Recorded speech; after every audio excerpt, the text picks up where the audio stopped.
Fala galera que me segue aqui, maravilha! Antes de mais nada, inscreva-se no canal, deixe aquele like bacana para fortalecer a nossa relação com o YouTube. Clica no sininho para receber as notificações de novos vídeos e depois deixe seu comentário aqui embaixo para a gente trocar uma ideia e interagir, tá certo?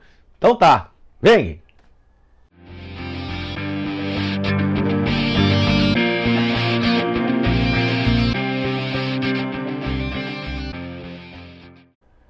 Olha, gente, muito obrigado pela presença de todos aqui no canal Narrador Daniel Oliveira. Eu vou ter que recuperar algo que já aconteceu, né? E alguns vão dizer o seguinte, mas que cara defasado. Não é isso não, é que como vem ganhando corpo esse fenômeno que vem acontecendo no futebol brasileiro, eu acho que é justo a gente retomar esse assunto para algumas observações. Nós estamos vivendo um dos momentos mais tristes em relação ao futebol brasileiro. E o que eu quero dizer com isso? Inversão de hierarquia.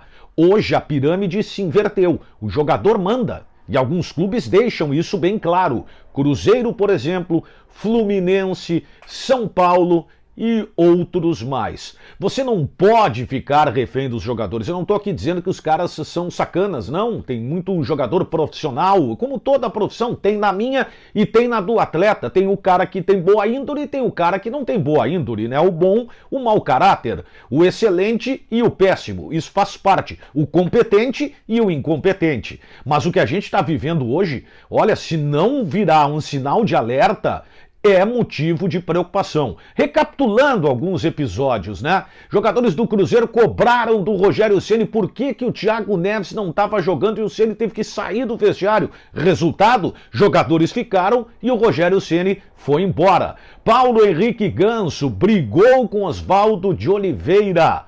Os dois erraram no episódio, mas o que aconteceu? Paulo Henrique Ganso virou capitão do Fluminense, Oswaldo de Oliveira saiu. Abel Braga, recém-chegado ao Cruzeiro, em conversa com o Ney Franco, disse, olha, nós estamos full, jogador xinga e treinador é que é demitido. São Paulo estava para anunciar, porque já tinha palavrado com esta pessoa, o Wagner Mancini como seu treinador. E aí vazou um áudio do Mancini dizendo que não seria o técnico do São Paulo, porque ele foi anunciado, né, no gabinete da direção de São Paulo e depois foi chamado para dizer que não seria mais o técnico, por quê? Porque o Daniel Alves não quis. Mas vem cá, gente, o que está acontecendo? Isso é reflexo de má administração no futebol brasileiro. Vamos citar dois clubes que estão aí numa fase super importante de Libertadores da América, disputando uma vaga para a final. O Flamengo viveu desse tipo de situação. O Grêmio já passou por isso. Quando passou, caiu. Agora você vê nesse momento em que o futebol dos dois é bom, em que os times são organizados e que eles estão numa semifinal de Libertadores da América, acontecer algo parecido? Não. Por quê? Porque há o dirigente e há o treinador. E aí você, torcedor do Grêmio ou do Internacional que está acompanhando, falar do Renato é muito fácil, mas não pensem que o Renato tem toda a autonomia, não. Ele responde à direção do Grêmio. E o jogador, quando comete um erro, ele é cobrado do Renato e que também esse atleta é cobrado da direção do Grêmio. Então é a hierarquia que ela deve ser seguida e, acima de tudo, respeitada, por mais que a decisão não seja positiva para você. Né? Você não pode, um funcionário, mandar mais que o seu chefe, porque aí você está fadado ao fracasso, ao insucesso, e os teus resultados são os piores possíveis. Quem já passou por uma situação assim sabe bem o que eu quero dizer.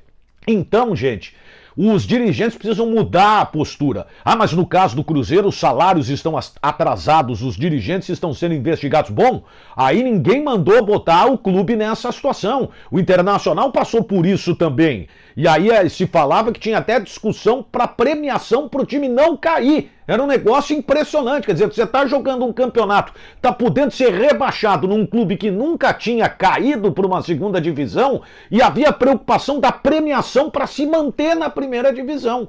E aí o que acontece? Se entrega ao vestiário porque não tem habilidade e não tem competência para impor a sua liderança. Então você vê algum jogador do Flamengo reclamar de não estar recebendo oportunidades, você vê algum jogador do Grêmio reclamar que não está recebendo oportunidades, há um controle de vestiário dos dois treinadores, mas há um trabalho também competente do quadro diretivo. Por mais que se critique uma declaração de um dirigente, uma postura, mas isso é coisa de torcedor, mas isso não foi legal, há algo que se segue, uma hierarquia e que ela é cumprida. Isso leva ao que também? Ao sucesso. É muito mais fácil. Porque se a hierarquia fosse respeitada num time que está com salários atrasados, e aí eu também concordo com os jogadores, é inadmissível trabalhar sem receber salário.